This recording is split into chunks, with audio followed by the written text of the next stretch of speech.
servi senza pretese, ma capaci di riconoscere quello che il Signore ha fatto per noi.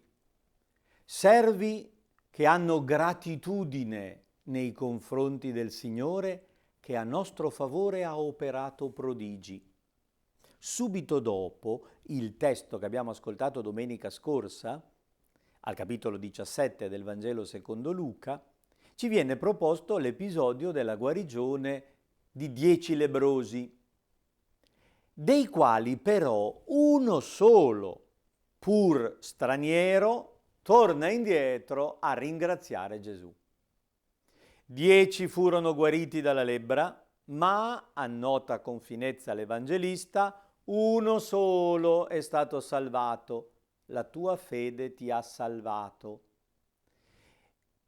La guarigione prodigiosa compiuta da Gesù è stata l'occasione della salvezza, che però viene ottenuta solo da chi riconosce che l'origine della salvezza è Gesù e torna per rendergli grazie. Questo samaritano riconoscente è il modello del servo senza pretese ed è uno straniero. Luca insiste su questo aspetto. Discepolo di Paolo, ha fatto esperienza di tanti greci stranieri per il popolo di Israele che si sono avvicinati alle antiche scritture del popolo eletto e si sono convertiti a Cristo.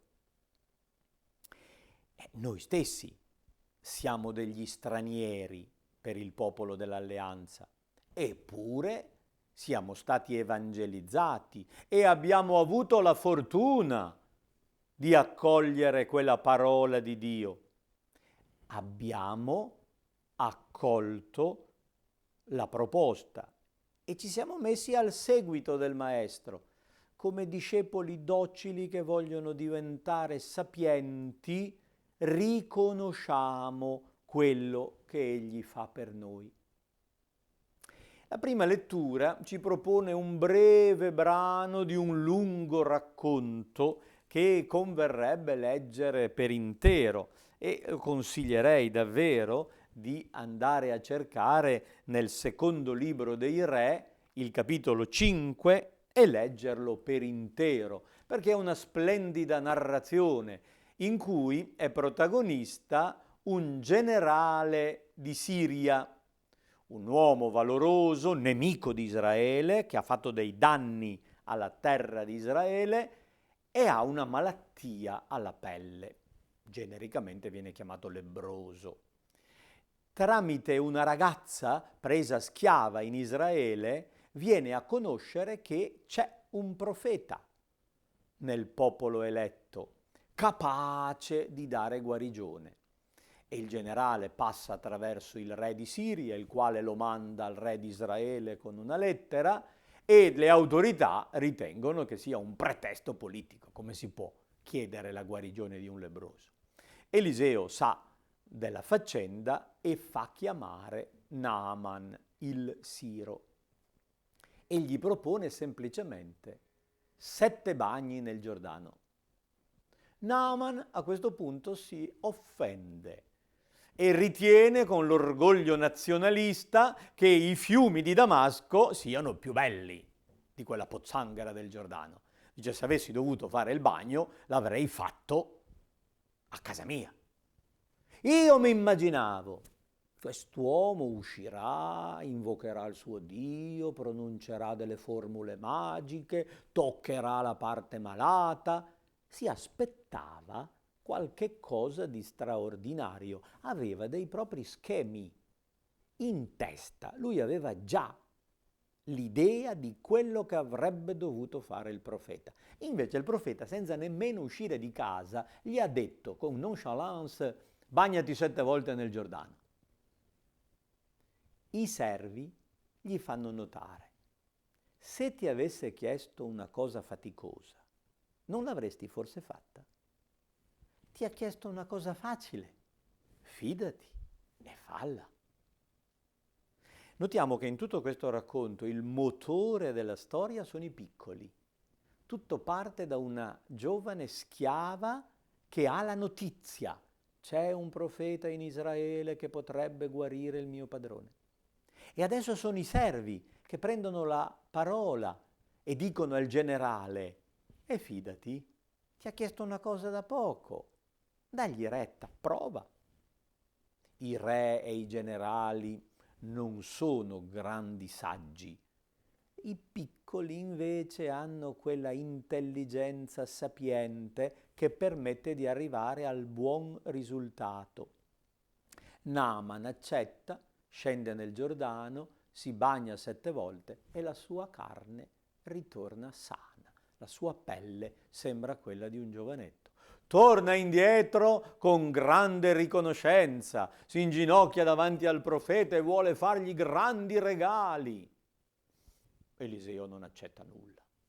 Naaman chiede allora la possibilità di portarsi via un po' di terra di Israele per farci una specie di terra santa nel suo giardino, in modo tale da adorare il Dio di Israele su quella terra particolare.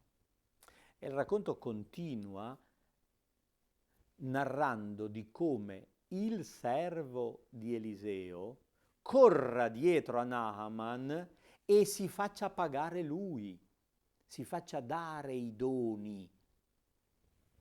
Ma a quel punto è il servo che prende la lebbra. L'avidità di chi ha voluto guadagnarci in quella vicenda religiosa produce la lebbra. È una storia profetica con grandi insegnamenti morali. In confronto con il brano evangelico insiste soprattutto sulla gratitudine, sulla riconoscenza, ma ci dice proprio questa necessità di fidarci della parola di Dio e accettare quello stile che la rivelazione propone. Il Signore ha rivelato a tutti i popoli la sua giustizia. Il Salmo 97 è un tipico salmo universalista. Lo leggiamo il giorno di Natale. Tutti i popoli hanno visto la salvezza del Signore. Come Naaman il Siro, come il Samaritano del Vangelo, così noi italiani, stranieri per Israele, abbiamo avuto la possibilità di aderire alla salvezza proposta dalla rivelazione di Dio. Ci è stata data la possibilità, ma non è automatico che siamo salvi. È necessario accoglierla e senza pretese seguirla con saggezza. Scrivendo al discepolo Timoteo, l'Apostolo Paolo lo invita a ricordarsi di Gesù Cristo, a riportare al cuore, al centro di ogni suo pensiero, Gesù Cristo morto e risorto. Io sono in catene, dice l'Apostolo, ma la parola di Dio no, non è incatenata. E sopporto ogni cosa per quelli che Dio ha scelto, perché anch'essi raggiungano la salvezza. E fallo anche tu. Collaboriamo per la salvezza degli altri. Rimaniamo fedeli nonostante tutto. Se moriamo con lui anche vivremo. Se resistiamo, otterremo la ricompensa. Se lo rinneghiamo, lui rimane fedele, ma noi perdiamo tutto. E allora l'invito che l'Apostolo fa al figlio Timoteo è l'invito della sapienza divina a ciascuno di noi. Ricordati di Gesù Cristo, ricordati di tutto quello che ti ha fatto. Sii riconoscente, riconosci quello che ti ha già dato e sii grato, prova gratitudine, mostra atteggiamento grato nei confronti di chi ti ha offerto la salvezza e con sapienza accoglila e seguila docilmente.